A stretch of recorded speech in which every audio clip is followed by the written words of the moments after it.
안녕하세요. 오늘은 지금까지 우리가 배웠던 내용을 바탕으로 해서 한번 스포츠 지도사의 문제에서 기출됐던 문제들을 한번 풀어보려고 합니다. 그래서 2019년도부터 2024년도까지 나왔던 기출문제를 한번 풀어보려고 하는데, 이번 시간에는 먼저 2024년도 기출문제를 한번 다 같이 풀어보도록 하겠습니다. 자, 먼저 2024년 기출문제 1번을 보시면요. 1번 뉴턴의 세 가지 법칙과 관련이 없는 것은 이라고 되어 있습니다. 자, 이 문제를 푸셨던 분은 조금 먼저 캐치를 했을 텐데 문제와 답이 좀 맞지가 않아요. 그렇게 발견을 하셨던 분도 분명히 있을 거라고 생각을 합니다. 자, 먼저 문제가 좀 잘못했습니다. 뉴턴의 세 가지 법칙과 관련이 없는 것이 아니라 있는 것은 이라고 이렇게 바꿔서 푸셔야 될 것 같아요. 자, 문제를 한번 보도록 하겠습니다. 자, 1번 외력이 가해지지 않으면 정지하고 있는 물체는 계속 정지하려고 한다 라고 되어 있죠.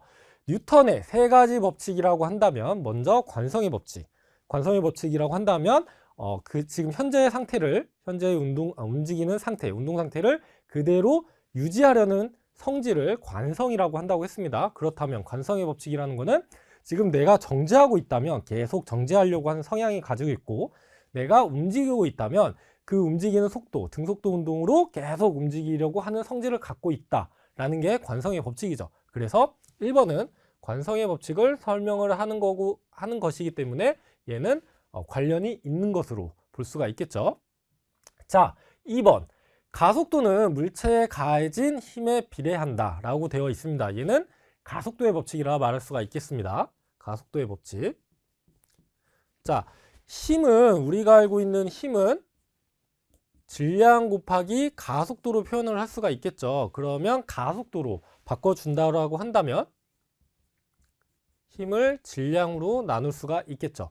얘가 가속도의 법칙인 거죠. 어떤 질량을 갖고 있는 물체에 힘을 가하게 되면 가속도가 발생해서 움직임이 발생된다가 바로 가속도의 법칙인 거죠.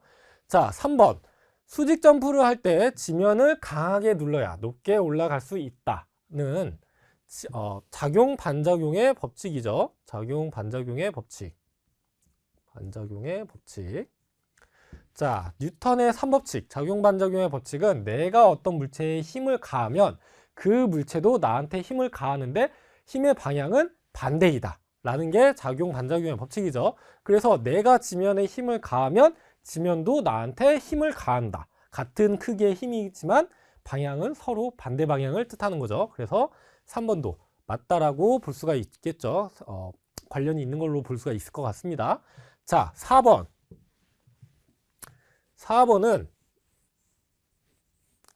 외력이 가해지지 않는다면 물체를 가진 가학 운동량은 변하지 않는다. 얘는 물체가 가진 가학 운동량은 변하지 않는다라는 말은 가학 운동량 보존의 법칙을 얘기를 하는 건데, 이 가학 운동량도 어떻게 보면은 물체에 힘을 가하지 않으면 그 물체가 가지고 있는 움직임을 그대로 유지를 한다라는 얘기겠죠. 그렇기 때문에 가학 운동량 보존의 법칙이 계속 유지를 하고 있는 거고, 그렇기 때문에 얘도 관성의 법칙으로 볼 수가 있겠죠.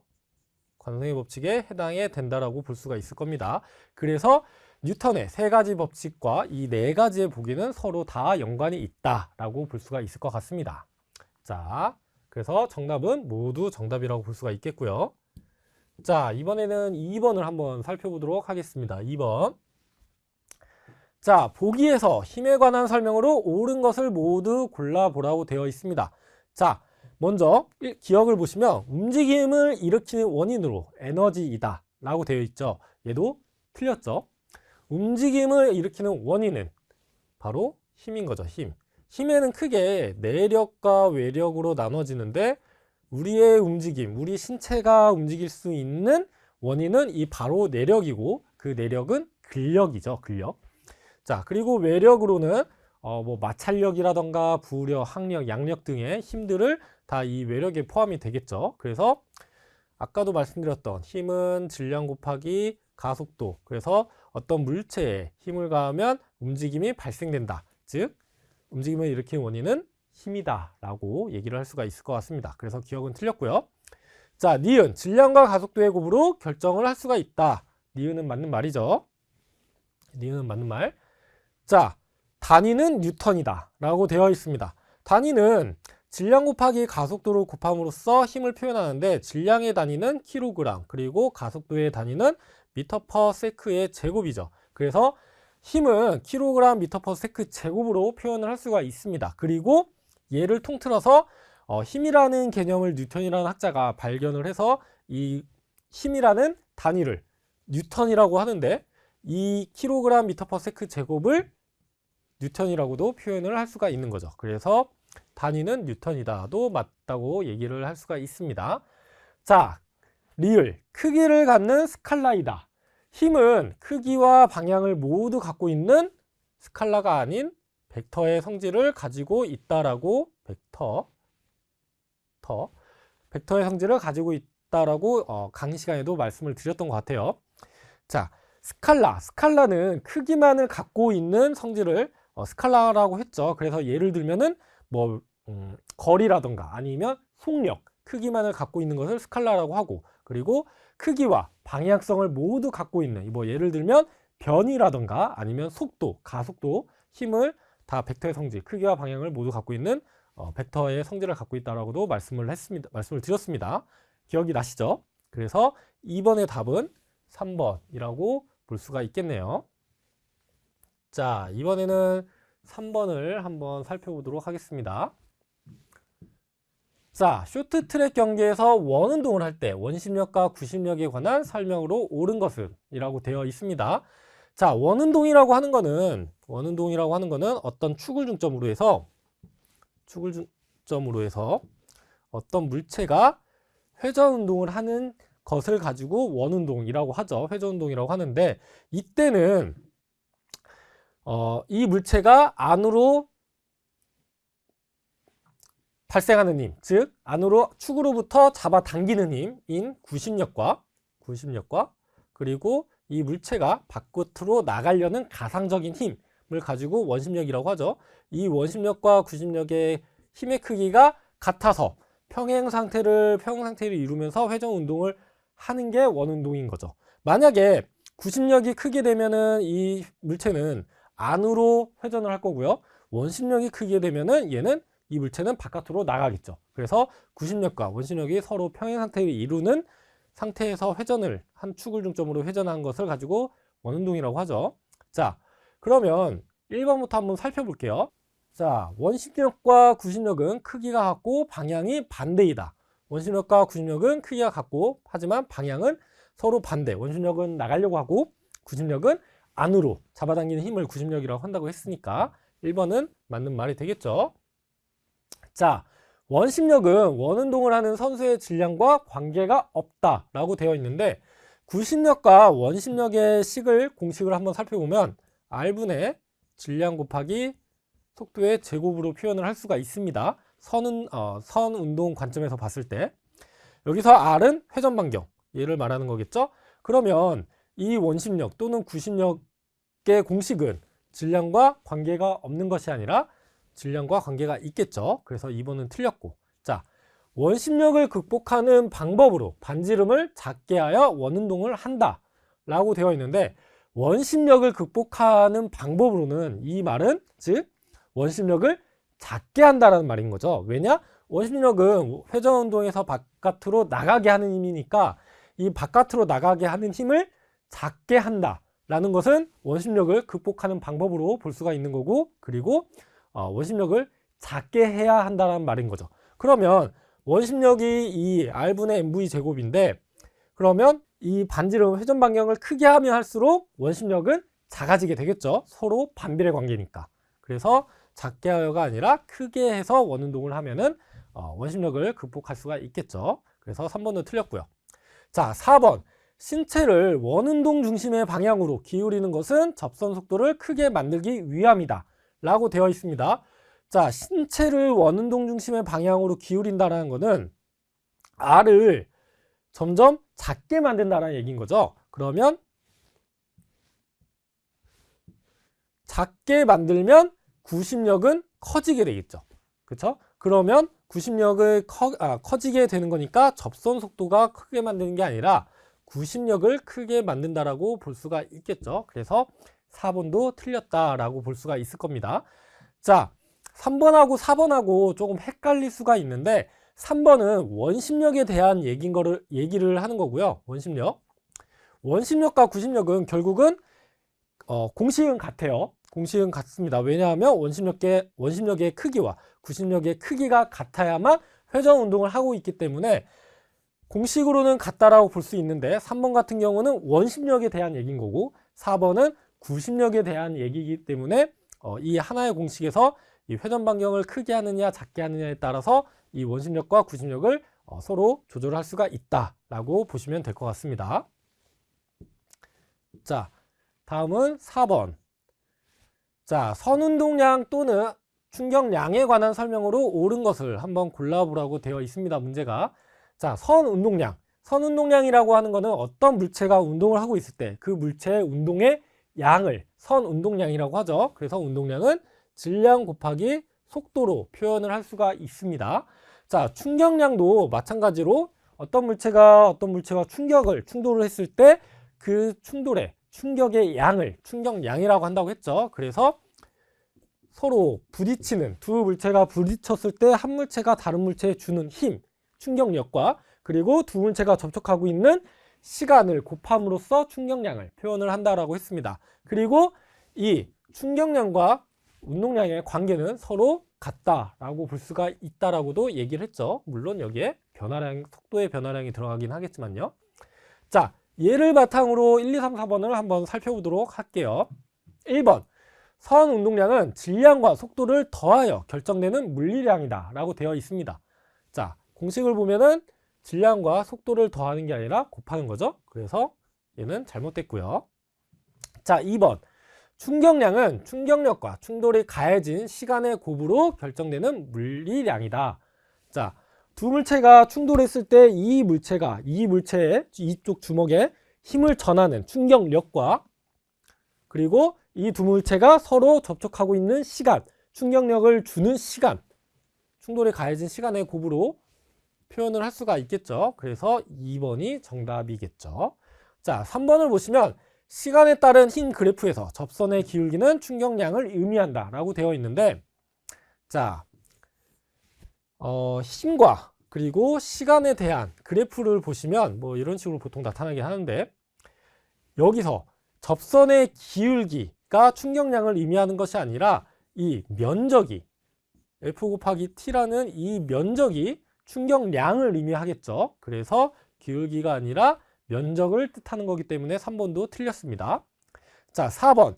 충격량이 선운동량으로 전환되기 위해서는 먼저 충격량이 토크로 전환되어야 되는 것이 아니라 지금 보시는 것처럼 질량과 속도의 변화량이 충격량이 되는 거죠. 충격량. 뭐 예를 들면은 우리가 공을 칠 때 어떤 야구 선수가 배트를 들고 공을 칠 때 공이 날아오는 데를 한번 그림으로 표현을 한번 해볼게요. 자, 어떤 선수가 배트로 공을 칠 건데, 자, 공이 이쪽 이렇게 날아와요. 그러면 공은 어떠한 속도를 질량하고 있고 속도를 갖고 있겠죠. 그리고 이 공이 배트와 서로 충돌을 했을 때, 그러면 여기서는 서로 이 공이 배트에 주는 힘이 있겠고, 그리고 서로 접촉하는 시간이 있을 겁니다. 그러면 이게 충격량이 되는 거고, 이 충격량의 크기에서 이 공은 그 충격량의 크기를 받고 얘가 공이 다시 나갈 때 이때는 질량은 같지만 속도는 변화가 될 거예요. 그렇죠? 그러면 이 속도와 이 속도의 변화량이 결국은 이 두 물체가 서로 접촉했을 때의 충격량이 되는 거죠. 그래서 충격량이 선운동량으로 전환되기 위해서는 먼저 충격량이 토크로 전환되는 것이 아니라 이 물체의 운동량의 그 속도의 변화량이 바로 충격량으로 전환될 수가 있는 거죠. 그래서 정답은 2번이라고 볼 수가 있겠습니다. 자, 다음 5번을 한번 보도록 할게요.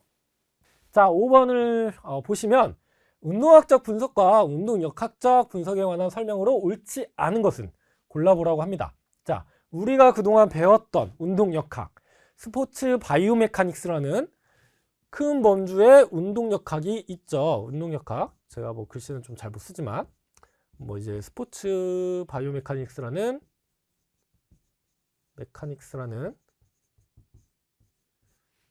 B 운동역학, 큰 범죄의 운동역학이 있고, 그 밑에 보면 움직임만을 다루는, 움직임만을 표현하는 운동학, 키네틱스라는 운동학이 있고요. 그리고 움직임의 원인은 힘이라고 말씀을 드렸잖아요. 그러면 그 움직임의 원인인 힘을 분석하고 연구하는 운동역학, 키네틱이라는 운동역학, 이렇게 두 가지로 나눌 수가 있다라고 얘기를 했습니다.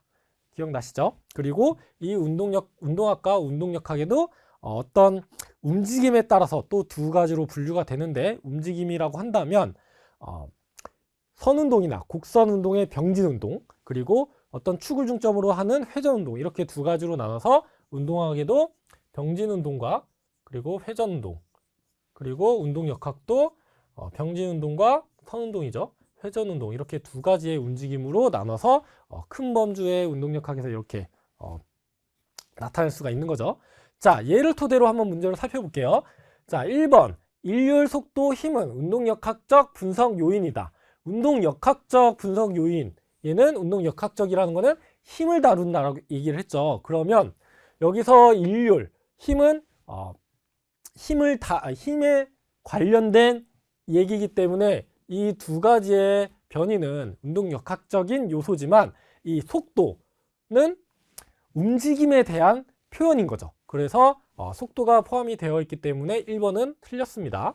자, 2번 운동학적 분석은 움직임을 공간적, 시간적으로 분석한다. 얘는 맞는 말이죠. 움직임이라는 거는 어떤 우리 실생활, 일상생활 3차원인 이 공간에서 시간이 지남에 따라서 움직임이 발생이 되는 거잖아요. 그렇기 때문에 운동학적 분석은 움직임을 공간적, 시간적으로 분석한다. 맞는 말이죠.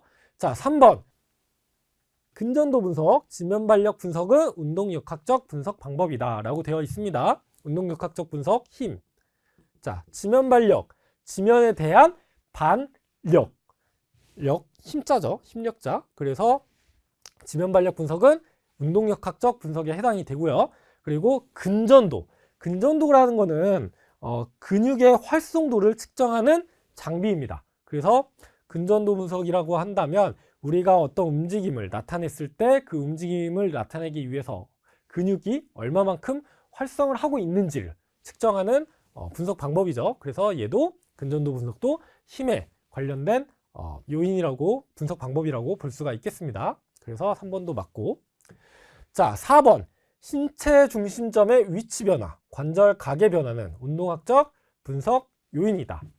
운동학의 대표적인 변인으로 바로 신체 중심점의 위치 변화와 그리고 관절각을 들 수가 있겠죠. 관절각, 내가 얼마만큼 움직이느냐, 또는 나의 신체 무게중심 또는 질량중심이 어떻게 움직이느냐, 뭐 직선으로 움직이느냐 아니면 뭐 회전 운동을 하느냐를 나타내는, 움직임을 표현하는 요인들이죠. 그래서 4번도 맞습니다. 그래서 정답은 1번이네요.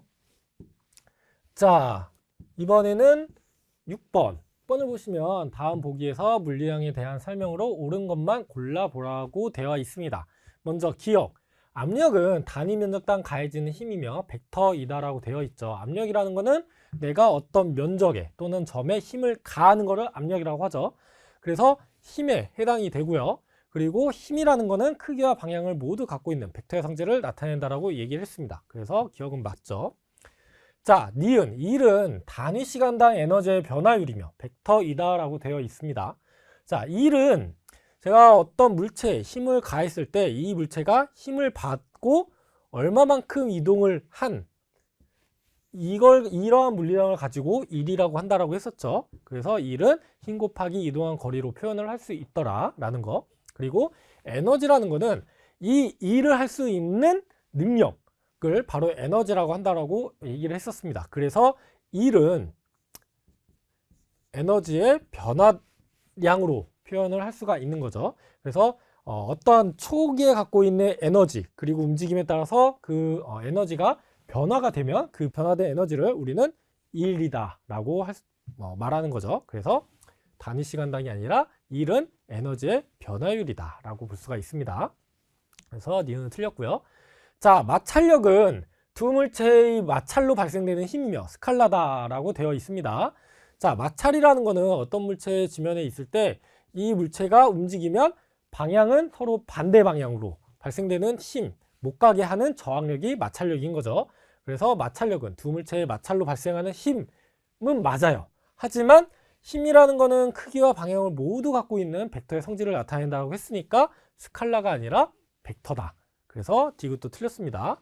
자, 토크는 회전을 일으키는 효과이며 벡터이다 라고 되어 있습니다. 토크라는 거는 회전력을 말하는 거죠. 근데 회전력이라는 거는 크게 보면 두 가지예요. 회전력을 보면은 크게 토크라는 회전력과 그 다음에 모멘트라는 회전력으로 나눠질 수가 있는데, 이 토크라는 회전력은 돌림 힘을 말합니다. 돌리는 힘. 그래서 쉽게 말하면 어떤 책이 이렇게 있을 때 정자한 책이 있어요. 그러면 제가 여기에 책 끝에 힘을 줘요. 그러면 이 책은 돌아가겠죠. 이 돌아가게 하는 힘을 돌림 힘 또는 토크라고 합니다. 그래서 회전을 일으키는 효과이며 힘이기 때문에 벡터이죠. 그래서 리을은 맞아서 2번 기억과 리을 2번이 정답이라고 볼 수가 있겠네요. 자, 7번을 한번 보도록 하겠습니다. 7번. 자, 다음 보기에서 학력과 관련된 설명으로 옳은 것만 골라보라고 되어 있습니다. 자, 학력이라는 거는 쉽게 말하면 공기에 대한 저항력, 즉 유체에 대한 저항력이라고 보시면 될 거예요. 유체에 대한 저항력. 자, 그러면 이 항력은 크게 보면은 이제 표면에서 어떤 물체가 유체에 날아갈 때 움직임을 가졌을 때 표면에서 그 물체 표면에서 발생되는 항력, 표면 항력이라는 게 있고요. 그리고 물체의 형태에 따라서 나타나는 형태 항력이라고 이렇게 두 가지, 크게 보면 두 가지 항력으로 나눌 수가 있습니다. 자, 이 내용을 바탕으로 한번 살펴볼게요. 자, 기억. 육상의 원반 투사 시 최적의 공격각은 항력을 양력으로 나눴을 때 최대일 때의 각도이다 라고 되어 있습니다. 자, 원반 투사할 때 좋은 거는, 원반을 투사를 어떻게 해야만 좋은 거냐면 멀리 나가는 게 좋은 거잖아요. 그쵸? 그러면 멀리 나가야 좋은 건데 항력, 공기의 저항을 받으면 안 좋겠죠. 그쵸? 그래서 항력이 위에 있으면 안 될 거예요. 그리고 양력이라는 거는 띄워주는 힘을 양력이라고 하는데, 그러면 양력이 크면 클수록 내가 던지는 물체는 더 멀리 나갈 수가 있겠죠. 그러니까 양력도 아래에 있는 게 아니라 두 힘들이 서로 바뀌어야 맞는 말이 되겠죠. 그래서 기억은 틀렸고요. 자, 니은. 야구에서 투구 시 공에 회전을 넣어 커브 구질을 만든다 라고 되어 있는데, 얘는 항력을 말하는 게 아니라 양력을 말하는 겁니다. 양력. 양력이라는 거는 어떤 물체가 회전을 일으키면 이 저항, 뭐 여기서는 공기저항이겠죠? 공기저항과 이 회전의 방향이 서로 다르면 여기서는 공기의 흐름이 낮아지겠고요. 느려지겠고요. 그러면 압력이 속도가 공기의 속도라고 표현하는 게 더 낫겠네요. 자, 공기의 속도가, 유체의 속도가 느려지고 그러면 압력이 높아지게 되겠죠. 그만큼 느려지니까. 위에서는 회전의 방향과 유체의 이동 방향이 같으니까 공기의 속도는 빨라질 거고요. 압력은 낮아질 거예요. 왜냐? 빠르게 지나가니까. 그러면 압력이 높은 데서 압력이 낮은 데로 힘이 발생되는데 이 힘을 가지고 양력이라고 합니다. 그래서 공에 회전을 넣으면 이 힘에 의해서 이런 식으로 옆에서 봤을 때 이런 식으로 회전을 일으키게 되면 높게 뜨는 거고요. 위에서 봤을 때 이런 식으로 회전을 주면은 얘는 이런 식으로 커브가 들어가겠죠. 그래서 니은도 양력에 대한 얘기이기 때문에 틀렸다라고 볼 수가 있겠죠. 자, 디귿. 디귿은 파도와 같이 물과 공기의 접촉면에서 형성된 난류에 의해 발생되기도 한다. 얘는 표면 항력에 해당이 됩니다. 표면 항력. 자, 대표적으로 골프공을 예를 들 수가 있겠는데요. 골프공에 보면은 구멍이 이렇게 뻥뻥뻥 뚫려 있죠. 얘를 가지고 딤플이라고 하는데, 공기가 공이 이런 식으로 앞으로 나갈 때 공기의 저항을 받겠죠. 그러면 공기가 이런 식으로 흐름이 이런 식으로 발생이 되는데, 이런 딤플 효과 또는 이런 마찰이 이 공의 표면에서 이런 식으로 공기의 흐름이, 여기는 아니겠고요, 여기도 이렇게 흘러가면서 이런 식으로 난류가 생기게 됩니다. 이렇게 난류가 생기는 이유는 표면과 이 유체와 공의 표면에서의 움직이는 그 방향이 서로 다르기 때문에 마찰이 발생이 되어서 표면에 대한 항력이 발생이 되는 거죠. 그래서 디귿은 맞다고 볼 수가 있겠습니다. 공기의 접촉면에서 형성된 난류에 의해서 발생되는 항력, 얘를 가지고 표면 항력이라고 하죠. 그리고 날아가는, 리을을 보시면 날아가는 골프공의 단면적에 비례한다. 얘는 골프공의 단면적, 형태 항력인데요. 공의 형태에 따라서 발생되는 항력. 지금과 같이 만약에 딤플 효과가 없다라고 생각을 하면은 이 공기의 흐름은 이런 식으로 흐르게 될 거예요. 근데 여기에 딤플의 효과가 이렇게 구멍이 뻥뻥뻥 뚫려 있으면 이 구멍에 딤플에 의해서 공기가 흐르는 형태가 좀 달라지게 됩니다. 이런 식으로 좀 더 좁아지게 돼요. 그러면 이 단면적의 형태에 의해서 이 공이 흐르는 방향 뒤쪽에 어떠한 진공 상태의 공간이 하나가 발생되게 되는데, 얘를 가지고 항적이라고 하거든요. 항적. 그럼 이 항적이 하는 일은 이 공을 잡아당겨요. 더 못 가게. 그러면 이러한 그 딤플 효과가 있으면 이 유체가 흐르는 이 뒤의 면적이 좁아지니까 항적도 좁아지게 되는 거고, 그러면 공을 잡아당기는 힘도 적어지게 되겠죠, 상대적으로. 그래서 딤플 효과가 있는 골프공들이 더 멀리 나갈 수가 있는 겁니다, 없는 것보다. 그러면 이러한 공의 형태에 의해서 발생되는 항력이 공기의 저항을 덜 받게 만드는 항력을 가지고 우리는 형태 항력이라고 부르는 거죠. 그래서 리을도 맞아서 답은 4번 디귿 리을로 볼 수가 있겠네요. 8번을 살펴보도록 하겠습니다. 자, 2차원 영상 분석에서 배울법에 관한 설명으로 옳지 않은 것은 이라고 되어 있습니다. 자, 먼저 1번 살펴보면 동작이 수행되는 평면에 직교하게 카메라를 설치해야 한다. 얘는 맞죠. 왜냐? 직교하게 설치를 안 하면, 카메라를 직각으로 설치를 안 하고 좀 벗어나게 설치를 하게 되면 원근 효과가 나타나게 됩니다. 그래서 물체가 또는 사람이 좀 더 크게 보인다거나 길게 보인다거나 아니면 작게 보인다거나 이러한 오차가 발생할 수 있겠죠. 그래서 촬영을 할 때는 2차원으로 촬영할 때는 최대한 동작과 직각인 직교하게 설치를 해야 됩니다. 그래서 1번은 맞는 말이고요. 자, 2번 분석 대상이 운동 평면에서 벗어나면 투시 오차가 발생할 수 있다 라고 되어 있는데, 투시 오차라는 거는 쉽게 말하면 원근법을 말하는 거예요. 투시 오차. 그래서 운동 평면, 이 평면에서 여기에 있거나 여기에 있게 되면은 멀어지고 가까워지는 거에 의해서 또 원근 효과가 나타나게 되겠죠. 투시 오차가 나타나게 되겠죠. 그래서 2번도 맞는 말이고요. 자, 3번 체조의 공중 회전과 트위스트와 같은 운동 동작을 분석하는데 주로 활용된다. 자, 공중 회전과 트위스트는 내가 회전을 해야 되고 회전을 하면서 움직이는 동작이잖아요. 그러면 이 평면에서 움직임이 벗어나게 될 거예요. 그래서 이런 경우에는 2차원적으로 분석을 하는 것이 아니라 3차원적으로 분석을 해야겠죠. 2차원적으로 분석하는 것은 하나의 평면에서의 움직임, 예를 들면 걷기나 달리기, 한 평면에서 움직일 수 있는 어떤 동작들을 분석할 때가 2차원 분석이 적당하고요. 이렇게 공중회전이나 트위스트 또는 두 가지 면에서의 움직임들이 발생이 될 때는 2차원이 아니라 3차원적인 동작 분석을 하는 것이 맞겠죠. 그래서 3번이 틀렸죠. 자, 4번 기준자는 영상 평면에서의 분석 대상 크기를 실제 운동 평면에서의 크기로 조정하기 위해 사용된다 라는 게 말이 있는데, 얘는 무엇이냐면요. 자,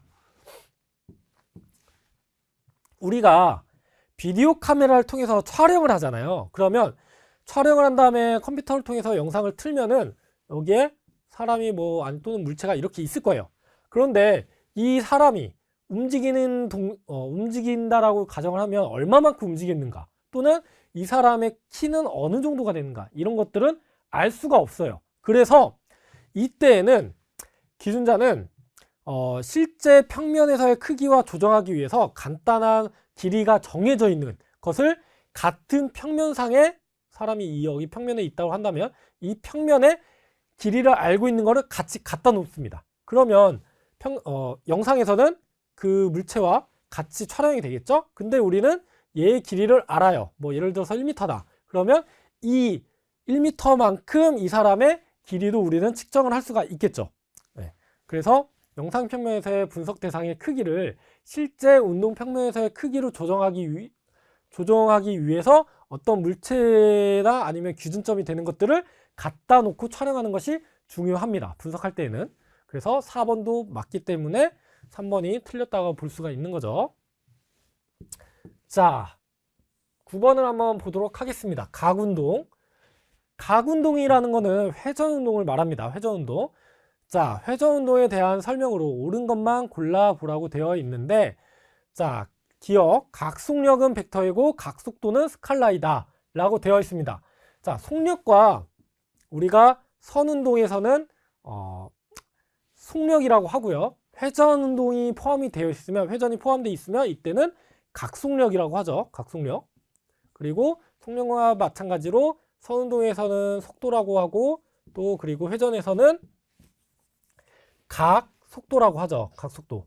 그래서 이 속력이라는 거와 각속력, 속도라는 거와 각속도는 의미가 같아요. 다만 회전이 포함이 되어 있느냐 안 되어 있느냐, 회전의 특성이 들어있느냐 안 들어있느냐가 달라질 뿐이죠.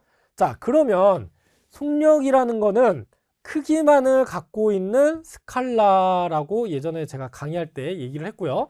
그리고 속도라는 거는 크기와 방향을 모두 갖고 있는 벡터의 성질을 띈다라고 얘기를 했습니다. 네. 그래서 우리가 예를 들면 이거죠. 차를 타고 어디를 갈 때 그 계기판에 나와 있는 그 속도가 있죠. 숫자가 있죠. 예를 들어서 100m/s다. 100m/s다. 그러면 우리는 이 100m/s만 말한다면 크기만을 나타내기 때문에 속력으로 볼 수가 있고요.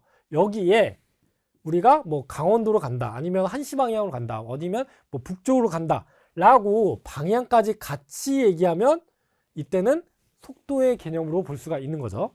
자, 그러면 각속력은 벡터가 아니라 스칼라가 되겠고요. 각속도는 스칼라가 아니라 벡터가 되겠죠. 그래서 기억은 틀렸습니다.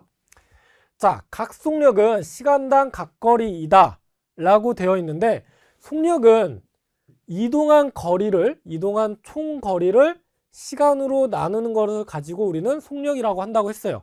그러면 각속력도 똑같겠죠. 총 이동한 거리를, 각도를 시간으로 나누는 것이 각속력이 되겠죠. 그래서 각속력은 시간당 각거리로 나눈 것이 각속력. 얘는 니은이 맞겠죠. 자, 3번. 각가속도는 시간당 각속도의 변화량이다. 가속도라는 거는, 가속도라는 거는 선운동에서의 가속도. 네. 선운동에서의 가속도는 속도의 변화량을 시간으로 나눈 것을 가속도라고 한다고 했죠. 그러면 회전에서의 가속도를 각가속도라고 하는데, 얘도 마찬가지로 각속도의 변화량을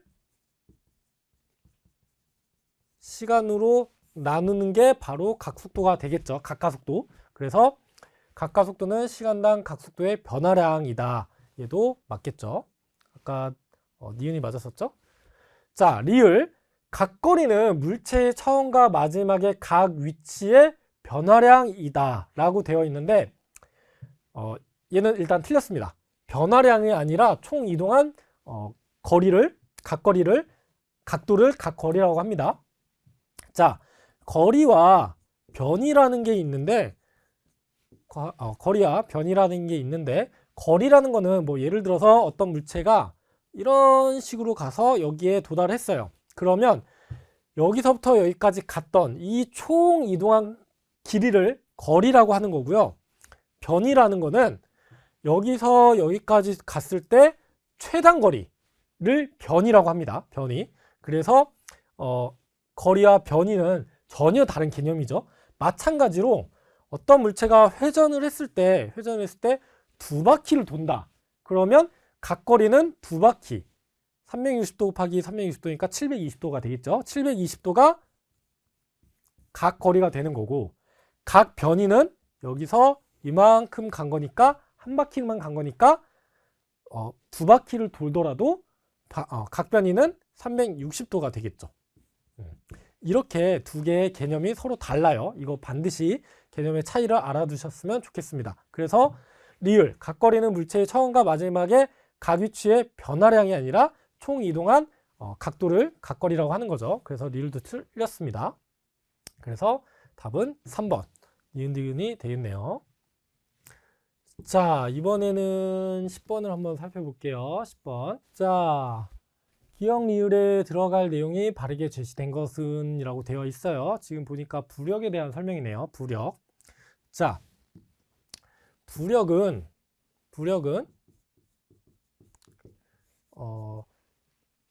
밀도, 유체의 밀도와 그리고 중력 가속도와 그리고 물에 잠긴 부피, 어떤 물체가 물에 잠겼을 때, 물에 들어갔을 때 그 물에 잠기는 영역이 있잖아요. 그 영역, 부피를 곱함으로써 나타낼 수가 있습니다.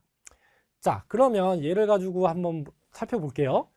자, 기억이 커질수록 부력도 커진다라고 되어 있어요. 그러면 힌트를 보면 신체의 밀도와 유체의 밀도가 있는데, 부력은 유체의 밀도가 커지면 커질수록, 유체가 많으면 많을수록 또는 적으면 적을수록 부력이 달라지게 되겠죠. 그래서 신체의 밀도보다는 유체의 밀도로 보는 게 낫겠죠. 밀도는 부피분의 질량이니까, 부피와도 관련이 있는 거에 밀도니까요.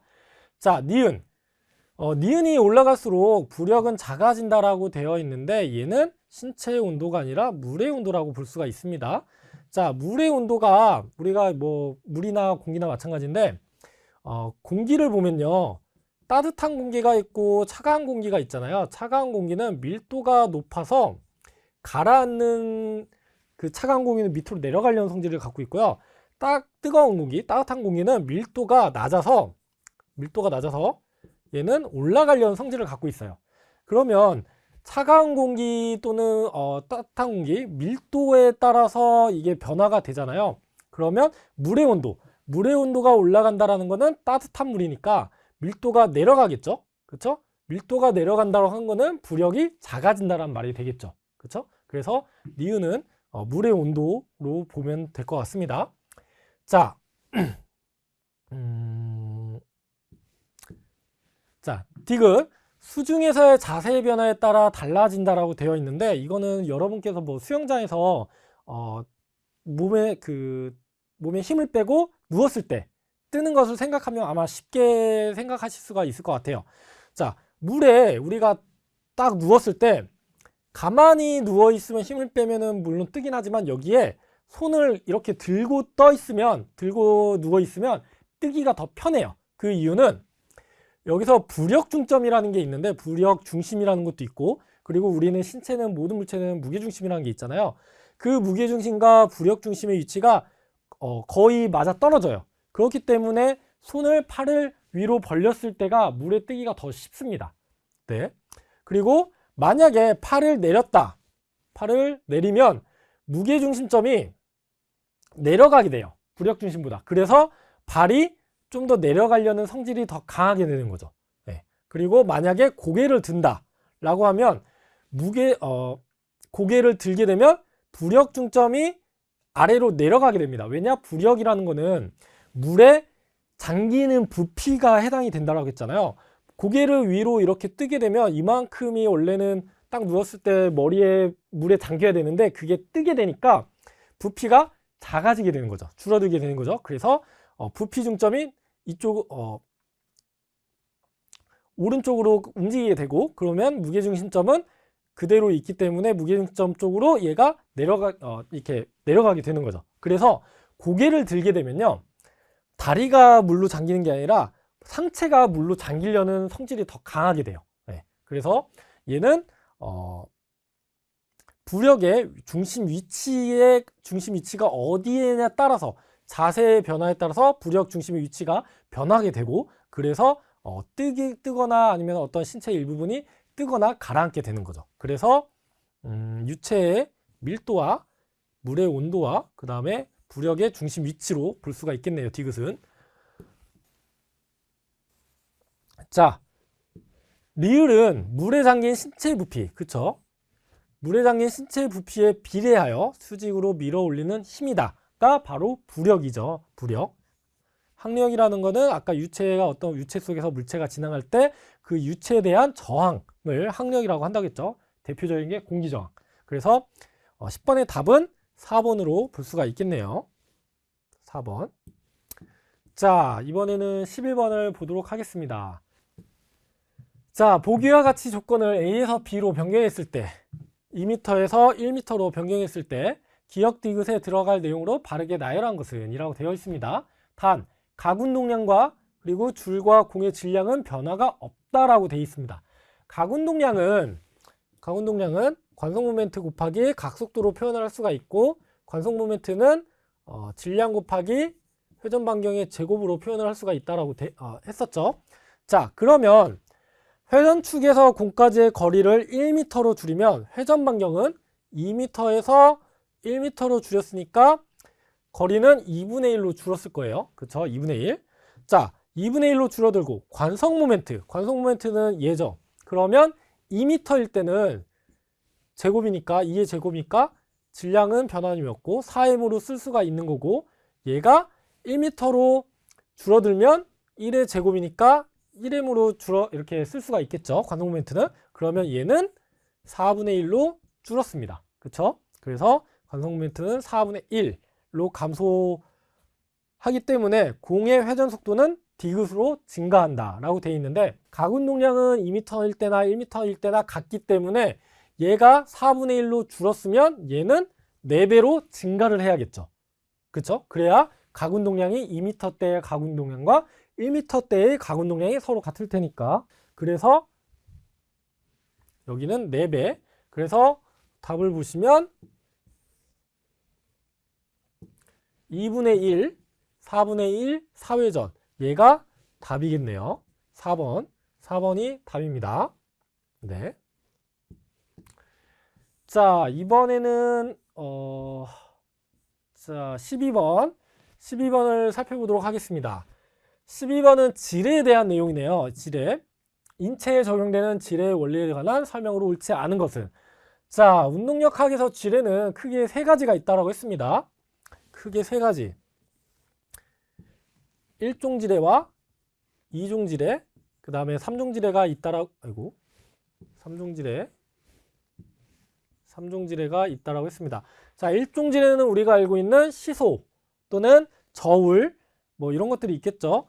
자, 여기에 보면은 받침점이 가운데 있고, 또는 작용점 또는 힘점이 양 끝에 있는 이러한 형태가 1종 지뢰에 포함이 되어 있는 거죠. 그래서 뭐 우리가 간단한 뭐 일상생활에서는 뭐가 있을까요? 가위라던가 젓가락질 하는 것도 이 1종 지뢰에 포함이 되는 거죠. 그리고 우리 인체에서는 뭐 아까 질문이 인체가 나왔으니까 머리에 해당이 됩니다. 머리는 이렇게 돼 있어요. 여기에 눈이 이렇게 있고, 코가 이렇게 있고, 입이 이렇게 있으면 목뼈가 이렇게 있죠. 이렇게 목뼈가 있으면 이 머리에 대한 무게중심점이 있을 거고요. 그리고 이 목뼈 뒤쪽에 근육이 이렇게 있을 겁니다. 뭐 옆에도 있겠지만, 그러면 이 뼈의 가운데 이 축을 중점으로 해서 이 근육이 잡아당기거나 신장성 수축을 하게 되면 이 무게중심점이 들어 올려지거나 내려가거나 하겠죠. 그러면 이 형태는 지금 보시면 작용점이라고 할게요. 저항점이나 작용점, 그리고 축, 그리고 여기에 힘점, 이와 같은 형태를 지니고 있겠죠. 그러면 얘는 일종질에 포함이 된다라고 말씀을 드릴 수가 있겠죠. 볼 수가 있겠죠. 자, 이종질에는 어떻게 되어 있냐면요. 이종질에는 받침점이 끝에 있습니다. 그리고 힘점이 또 끝에 있어요. 그리고 작용점이 가운데 있습니다. 이러한 형태가 바로 이종질이라고 합니다. 자, 예를 들면 이런 거죠. 우리 그 음료수 같은 거, 병으로 된 음료수 딸 때 병따개를 이용하잖아요. 병따개 이렇게 있고 이렇게 있으면 병따개 이용할 때 이 병따개가 여기에 겁니다. 그리고 여기를 고정을 시키죠. 그리고 여기에 걸어요. 걸고 여기에서 힘을 이렇게 위로 줍니다. 그러면 얘는 축으로 고정이 되어 있고요. 얘가 걸어는 여기가 힘을 주면 올라가면서 병뚜껑이 따지게 되는 거죠. 그러면 축, 작용점, 힘점, 이와 같은 형태를 이루고 있는 게 바로 이종 형태라고 볼 수가 있는 거죠. 이종 형태에서는 뭐 이런 것도 있겠죠. 이런 수레 같은 거. 여기에 축이 여기 있고 여기에 이제 작용점, 뭐 흙 같은 거 실어 놓으면 여기가 작용점이 되겠고요. 힘은 여기서 주고 있기 때문에 축, 작용점, 힘점, 이와 같은 형태도 이종질이라고 볼 수 있겠죠. 이종질의 같은 경우는 힘을 아껴 쓸 수 있다는 장점이 있습니다. 네, 이런 장점을 갖고 있고요. 자, 삼종질에는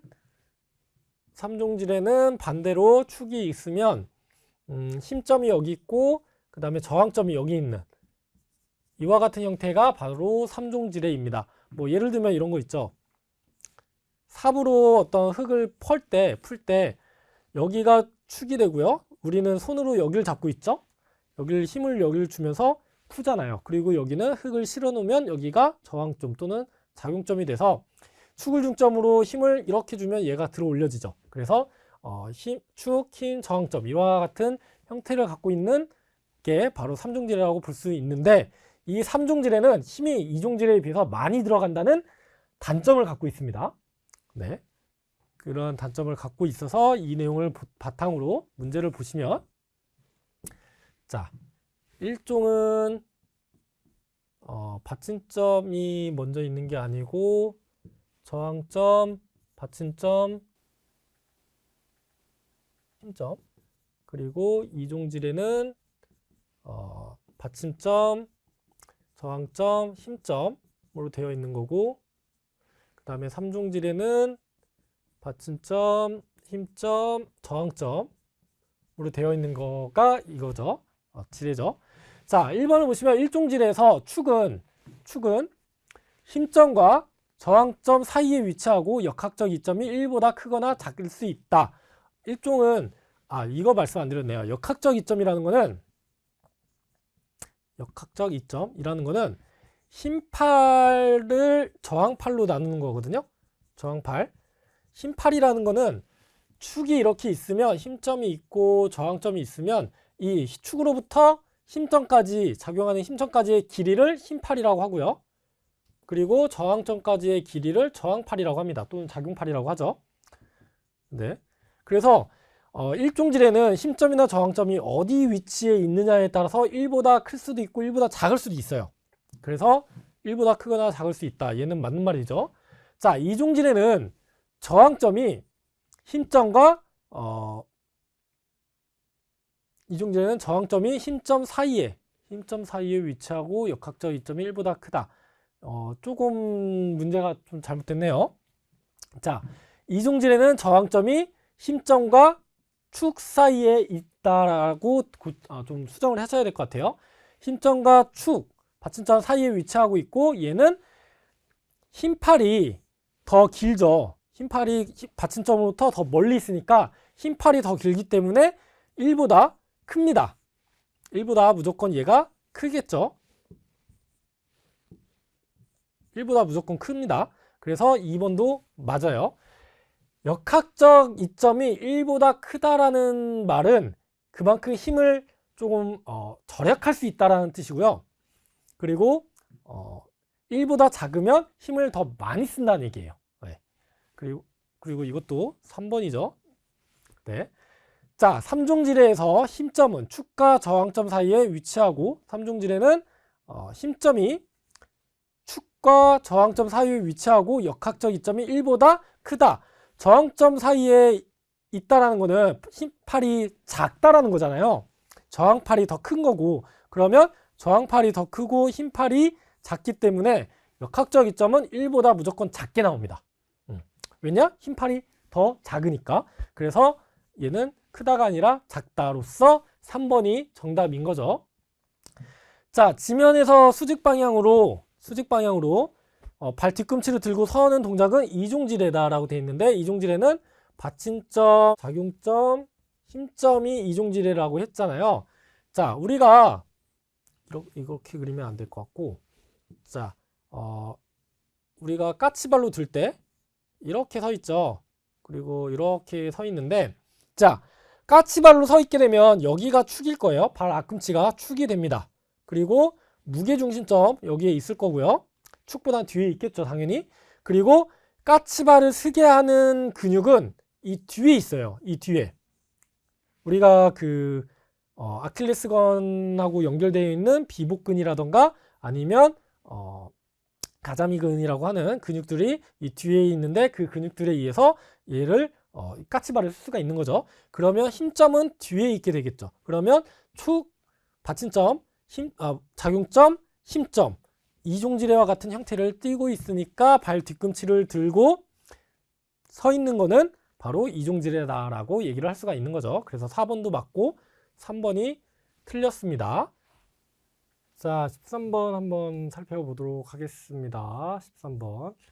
자, 13번을 보면요. 그림의 수직점프 동작에 관한 운동역학적 특성에 대한 설명으로 옳은 것은 단 외력과 공기저항은 작용하지 않는 것으로 가정한다라고 되어 있네요. 자, 그림을 보면요. A가 무게중심이 가장 낮은 지점으로 무릎을 굽히고 있는 동작이고, B는 발 앞쪽 끝이 지면에서 떨어지기 직전에 대한 동작, C는 무게중심이 가장 높은 지점에 있는 동작이네요. 자, 1번부터 보면은 A부터 B까지의 한 일은 위치 에너지의 변화량과 같다라고 되어 있는데, 일이라고 하는 거는 힘을 줬을 때 그 힘에 의해서 얼마만큼 이동을 했을 때 그걸 가지고 우리는 일이라는 물리량이라고 한다고 했습니다. 그러면 여기서의 일과 에너지가 나오는데, 에너지는 일을 할 수 있는 능력이라고도 얘기를 했었죠. 자, 그러면 한 일은 위치 에너지의 변화량과 같다라고 되어 있는데, 이거는 위치 에너지라기보다는 탄성 에너지로 보는 것이 더 맞겠죠. 네, 무릎에 대한 무릎에서 피임으로써 나타나는 에너지, 탄성 에너지라고 보는 게 더 맞을 것 같습니다. 자, 위치 에너지라고 보기가 좀 어려운 거는 A에서 B로 봤을 때 A도 지금 땅에 닿아 있는 상태고, B도 땅에 아직까지 닿아 있는, 지면에서 떨어지기 직전에 있는 상태이기 때문에 위치 에너지라기보다는 탄성 에너지라고 보는 것이 더 타당할 것 같습니다. 자, 2번. A에서 B까지 넙다리 네갈래근, 대퇴사두근은 신장성 수축을 한다라고 되어 있습니다. 자, 수축은 크게 등장성 수축이 있고요. 그 다음에 등척성 수축이 있죠. 자, 등장성 수축이라는 거는 크게 그 근육의 길이가 변하면서 힘을 내는 수축을 등장성이라고 하는데, 여기에는 근육의 길이가 짧아지는 단축성이 있고, 그 다음에 근육의 길이가 길어지는 신장성 수축이 있죠. 자, 등척성 수축은 근육의 길이가 변하지 않은 상태로 힘을 낼 수 있는 그러한 수축을 등척성이라고 하죠. 자, 그러면 넙다리 네갈래근, 대퇴사두근 같은 경우는 지금 골반부터 무릎까지 붙어 있는데, 앞쪽이 붙어 있는데, 숙이게 되면은 이런 식으로 A처럼 숙이게 되면은 근육의 길이가 늘어나겠죠. 신장성 수축을 하고 있는 상태겠죠. 거기서 B의 형태로 무릎을 피게 되면, 그러면 늘어난 근육의 길이가 짧아지는 이러한 동작, 이렇게 수축이 되겠죠. 그래서 신장성 수축이 아니라 단축성 수축이다라고 볼 수가 있을 것 같습니다. 그래서 2번도 틀렸고요. 자, 3번 B부터 C까지의 무게중심의 수직 가속도는 증가한다 라고 되어 있는데 증가가 아니라 감소를 하겠죠. 왜냐? 중력이 계속 잡아당기고 있기 때문에 물체가 위로 올라가면 올라갈수록 물체가 올라가는 속도는 점점점 감소가 되겠죠. 그렇죠? 그 이유는 수직 가속도가 존재하기 때문에, 그리고 수직 가속도가 존재하고 있기 때문에 잡아당기고 있기 때문에 중력이 잡아당기고 있기 때문에 가속도는 감소를 한다라고 보는 게 더 맞을 것 같습니다. 자, 4번 C 지점에서 인체 무게의 중심의 수직 속도는 0m/s이다. 얘는 맞죠. 왜냐? 신체 또는 물체가 올라가다가 결국은 어떤 지점에서, 가장 높은 지점에서 아주 순간적인 짧은 순간에 잠깐 멈췄다가 내려오게 되는데, 이 짧은 순간에서의 수직 속도는 0m/s의 속도가 되겠죠. 그래서 4번이 정답이겠죠.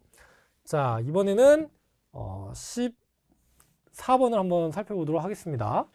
회전 운동에 관한 설명으로 옳지 않은 것은 이라고 되어 있네요. 자, 1번 회전하는 물체의 접선 속도는 각속도와 반지름의 곱으로 구한다 라고 되어 있어요. 자, 접선 속도, 어떤 물체가 회전할 때, 축으로부터 회전할 때 직각, 이 회전 반경의 직각인 방향, 이때의 속도를 접선 속도라고 하고, 그리고 각도만큼 회전을 했을 때 이 속도를 각속도라고 한다고 했죠. 그러면 이 접선 속도는 각속도와 반지름, 회전 방향의 곱으로 나타낼 수 있다라고 또 예전에 얘기를 말씀을 드렸던 것 같아요. 이만큼 회전한 거랑 이만큼 회전할 때 1초 동안에 같은 각도로 회전한다고 하면은 이 각도에 따라서 1초 동안에 이만큼 간 속도가 더 빠를 거잖아요. 거리가 더 커지니까. 그러면 이 속도는 이 회전 반경의 속도, 그리고 이만큼의 회전 반경으로 곱함으로써 나타낸다. 이렇게 아마 설명을 드렸을 거예요, 제가. 자, 그래서 1번은 맞는 말이고요. 자, 2번 회전하는 물체의 각속도는, 이 각속도, 이만큼의 각속도는 호의 길이를 소요시간을 나눠서 구한다 라고 되어 있는데, 호의 길이가 아니라 각도를 소요시간을 나누는 게 맞겠죠. 그렇죠? 자, 3번 인체의 관성 모멘트는 회전축의 방향에 따라 변한다. 관성 모멘트는 질량 곱하기 회전 반경의 제곱이라고 말씀을 드렸습니다. 그러면 관성 모멘트는 이 질량에 따라서 변할 수도 있고요. 또는 이 회전 반경, 근데 이 회전 반경은 뭐 예를 들어서 이렇게 설명을 드릴게요. 야구 배트가 있습니다. 그리고 축이 여기 있어요. 그러면 이 회전 반경이 나타내는 거는 이 여기까지의 회전 반경 끝을 말하는 게 아니라 이 배트에서의 무게 중심점, 무게가 한 곳에 모여 있다라고 하는 가상의 지점까지의 거리를 회전 반경이라고 합니다. 그러면 여기서는 관성 모멘트는 질량 또는 무게 중심이 모여 있는 지점까지의 거리에 따라서 변한다라고 표현을 하는 게 맞겠죠. 회전축 방향이 아니라. 그래서 3번도 틀렸습니다. 그래서 답은 2번과 3번이 정답이겠네요. 자, 4번 토크 아까 돌림힘이라고 말씀드렸죠. 돌림힘. 토크는 힘의 연장선이 물체의 중심에서 벗어난 지점에 작용할 때 발생한다 라고 되어 있는데, 자, 책이 이렇게 있습니다. 책에 무게중심점이 있죠. 만약에 힘을 내가 이렇게 무게중심점에 가하게 되면 이 책은 직선운동을 할 거예요. 그렇죠? 근데 무게중심점에서 벗어난 방향으로 힘을 가하게 되면 이 무게중심점에서 벗어난 방향 쪽으로 이 거리와 그리고 힘의 크기를 곱함으로써 이 토크라는 공식이 성립이 되는데, 그래서 연장선, 힘의 연장선, 이 선을, 힘이 작용되는 그 선을 연장선이라고 하거든요. 이 연장선이 물체의 중심에서 벗어난 지점에 작용할 때 발생한다. 얘는 맞는 말이 되겠죠. 그리고 물체의 무게중심에서 벗어난 이 힘을 가지고 편심력이라고 합니다. 편심력이라고도 합니다. 그래서 답은 2번하고 3번이 정답이겠네요. 자, 이번에 15번 인체의 무게중심에 대한 설명으로 옳지 않은 것은 이라고 되어 있습니다. 자, 무게중심은 일반적으로 사람의 무게중심은 배꼽 쪽에 있다라고 합니다. 자, 그러면 무게중심은 인체 외부에 위치할 수 있다. 그쵸? 외부에도 존재할 수가 있죠. 예를 들면 다이빙 하는 것처럼 몸을 이렇게 굽혔을 때 무게중심은 바깥에 외부에 존재할 수가 있겠죠. 자, 무게중심의 위치는 안정성에 영향을 준다. 얘는 맞는 말이죠. 우리가 서 있는 사람이 이런 식으로 서 있으면 사람이 서 있는 이 면을, 즉 발이 이렇게 있으면 발이 해당되는 이 면을 기저면이라고 한다고 했잖아요. 기저면. 이 기저면이 넓으면 넓을수록 안정적인 상태를 유지할 수가 있는 거고, 그리고 무게중심점이 이 기저면 가운데 중앙에 들어가면 들어갈수록 안정적인 자세를 취하는 거죠. 만약에 제가 이렇게 있는데 무게중심점은 여기 있겠죠. 근데 발 한쪽으로 바깥에 벗어나면은 이쪽 중력에 의해서 무게중심점을 잡아당길 거예요. 그러면 저는 넘어지겠죠. 그쵸? 그래서 이 무게중심점이 이 기저면 안에 있을 때 안정성이 높아지게 된다. 그래서 2번도 맞는 말이고요. 자, 3번. 무게중심점의 토크의 합이 0인 지점이다. 아까 제가 말씀드렸던 것처럼 사람이 서 있을 때 안정적인 이유는 이쪽 오른쪽에서의 그 중력이 잡아당기는 토크와 왼쪽에서 잡아당기는 토크가 같기 때문에 평형적으로 안정적인 상태를 유지할 수 있는 거예요. 만약에 제가 한쪽으로 이렇게 치우쳐진다. 그러면 이쪽에서 잡아당기는 힘이 더 커지겠죠? 그러면 저는 이쪽으로 넘어지게 되는 거죠. 그래서 이쪽에서의 토크와 이쪽에서의 토크가 서로 같기 때문에 합이 0이기 때문에 평형적인 안정적인 상태를 유지할 수 있더라라는 거. 그래서 3번도 맞는 말이 되겠죠. 자, 4번. 무게중심의 위치는 동작의 변화와 관계없이 일정하지가 않겠죠. 왜냐? 우리 인체는 각각의 큰 뼈들을 이제 분절이라고 하거든요. 마디를. 큰 마디들에도 무게중심점이 다 있을 거예요. 그러면 우리가 어떠한 동작을 취할 때마다 그 무게중심점이 다 변하겠죠. 그 총 우리 몸에 있는 분절의 무게중심점을 다 더한 게 결국은 신체 전체의 무게중심점인데, 분절이 이런 식으로 손을 든다 하면은 무게중심점이 올라가겠죠. 그러니까 무게중심점은 동작에 따라서 변하더라 라고 볼 수가 있겠죠. 그래서 15번은 4번이 정답입니다. 자, 16번. 중력가속도의 개념에 관한 설명으로 옳지 않은 것은 이라고 되어 있습니다. 중력가속도, 중력에 대한 가속도, 즉 중력이라는 것은 지구 중심이 잡아당기는 힘을 말하는 거잖아요. 힘은 질량에다가 가속도가 존재를 하는 게 힘입니다. 그러면 어떤 물체가 지구에 있을 때, 지면에 서 있을 때 이 물체에 대한 질량에 대한 거를 잡아당기고 그리고 이 잡아당기는 힘에 의해서 발생되는 가속도가 바로 중력인 거죠. 그리고 이 가속도를 중력 가속도라고 부르는 거죠. 그래서 이 중력 가속도가 9.8인 거고요. 우리는 G라고 표현하죠. 자, 그러면 중력 가속도의 크기는 9.8m/s의 제곱이다. 얘는 맞는 말이 되겠고요. 중력 가속도는 지구 중심 방향으로 잡아당기고 있는 거 맞죠?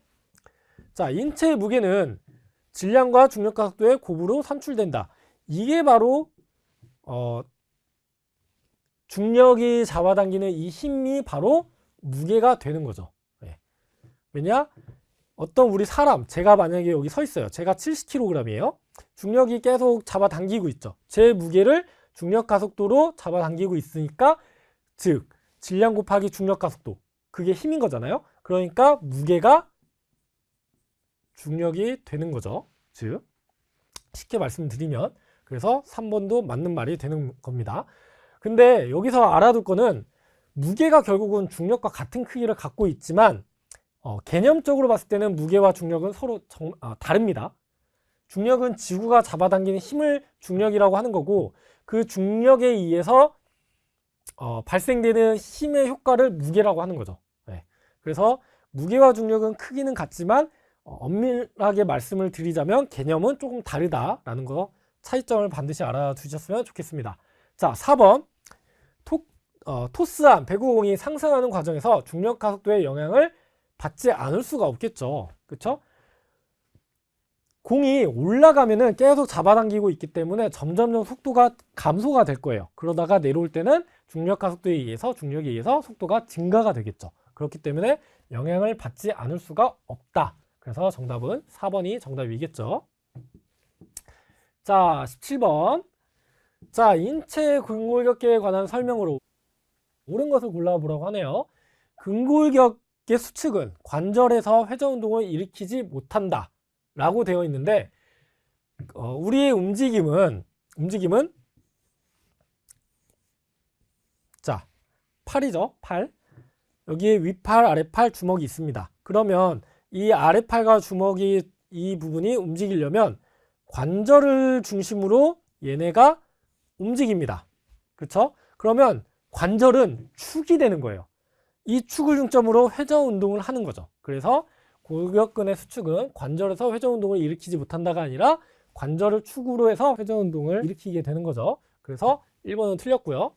자, 인대라는 거는 골격근을 뼈에 부착시키는 역할을 한다가 아니라 얘는 근육을 뼈에 부착하는 게 아니라 뼈와 뼈 사이를 연결시켜주는, 이어주는, 안정적이게 해주는 역할을 하는 게 바로 인대인 거죠.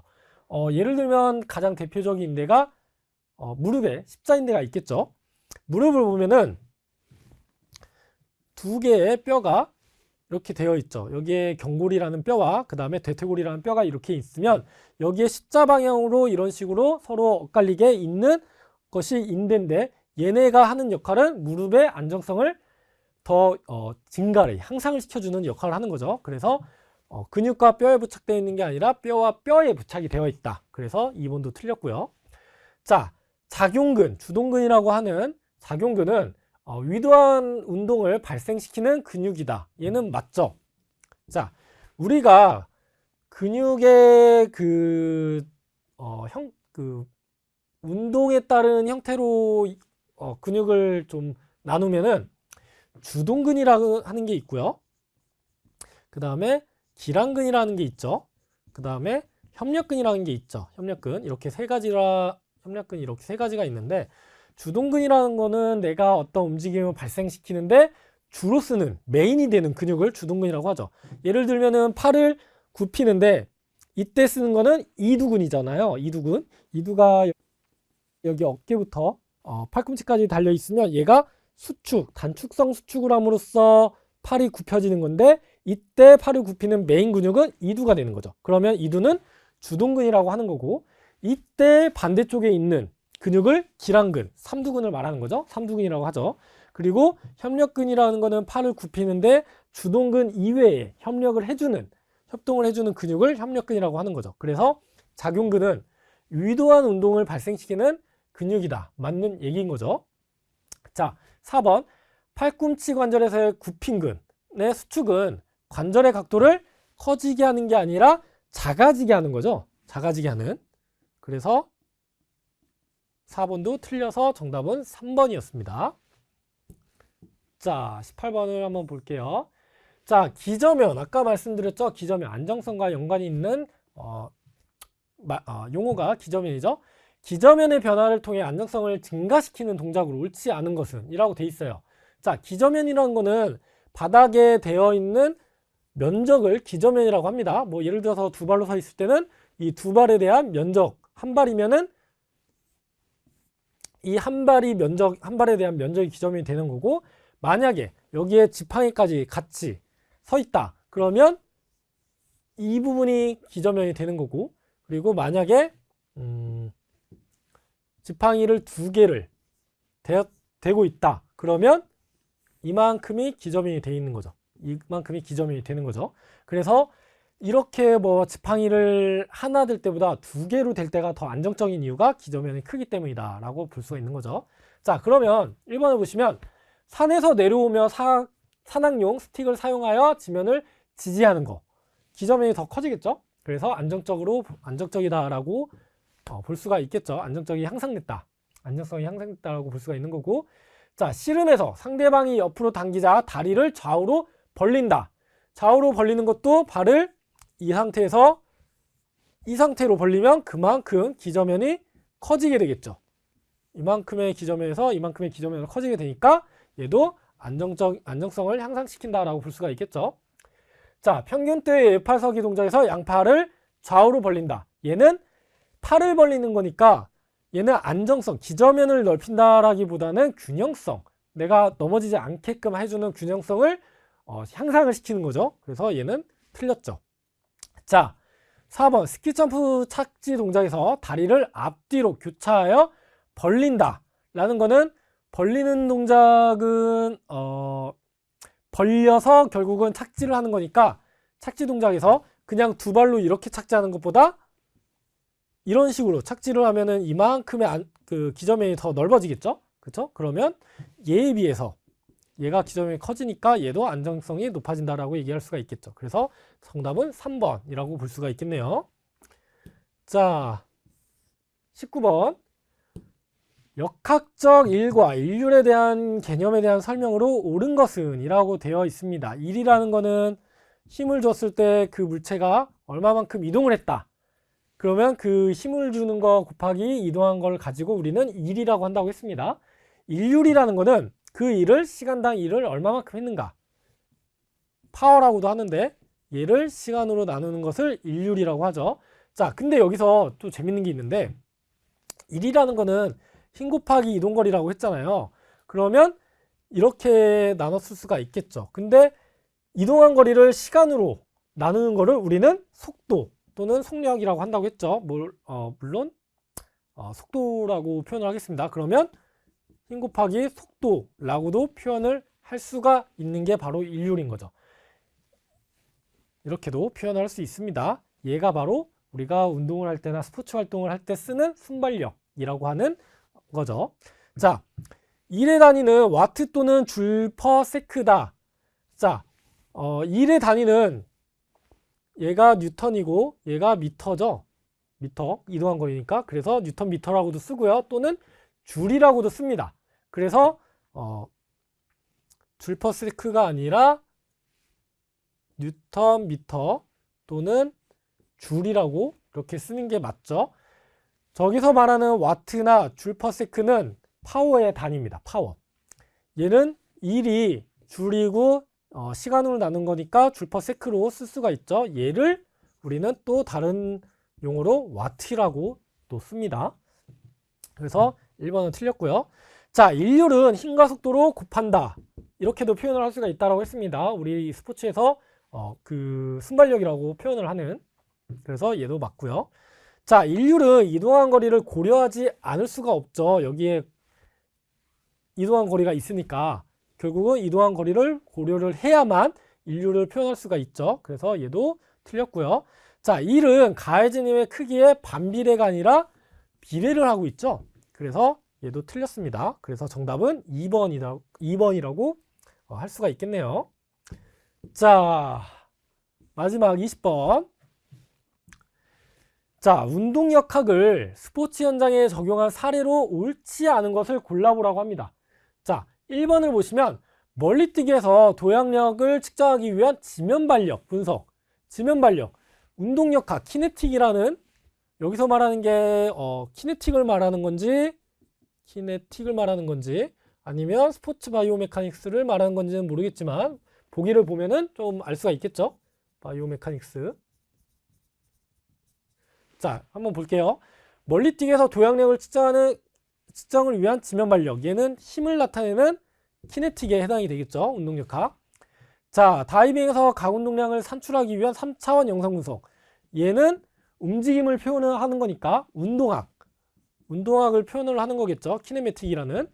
자, 축구에서 운동량을 측정하기 위한 웨어러블 센서의 활용, 얘는 운동의 양을 측정을 하는 거니까 이 스포츠 바이오메카닉스에 포함이 되겠네요. 둘 다 힘과 그 운동역학과 운동학 모두 포함이 될 수가 있다고 볼 수가 있을 것 같아요. 그래서 얘는 큰 범주의 운동역학으로 볼 수가 있을 것 같습니다. 자, 4번. 경기장 적응을 위해 가상현실을 활용한 양궁의 심상훈련, 얘는 운동역학이 아니라 심리학을 말하는 거죠. 그래서 문제를 보면 여기서의 운동역학은 작은 범주의 운동역학이 아니라 큰 범주의 운동역학을 일단 말하는 거고요. 그리고 하나 더 말씀드리면 결국은 운동량의 변화량이 결국은 충격량이잖아요. 충격량. 그래서 얘는 운동학적으로도 볼 수가 있고 운동역학적으로도 볼 수 있는 큰 범주의 운동역학으로 보는 게 맞겠죠. 그래서 20번의 답은 4번이다라고 볼 수가 있을 것 같습니다. 자, 이렇게 해서 2024년도의 기출문제를 한번 다 살펴보았습니다. 자, 이렇게 여러분들께서도 문제를 풀면서 조금 모르신다, 좀 헷갈린다 하시는 부분들은 다시 한번 강의로 돌아가셔서 확인을 해보시고 문제를 이해를 해서 여러분께서 다음 년에 보는 시험을 잘 보았으면 좋을 것 같습니다. 자, 이렇게 해서 오늘 수업은 여기서 마치도록 하겠습니다. 수고하셨습니다.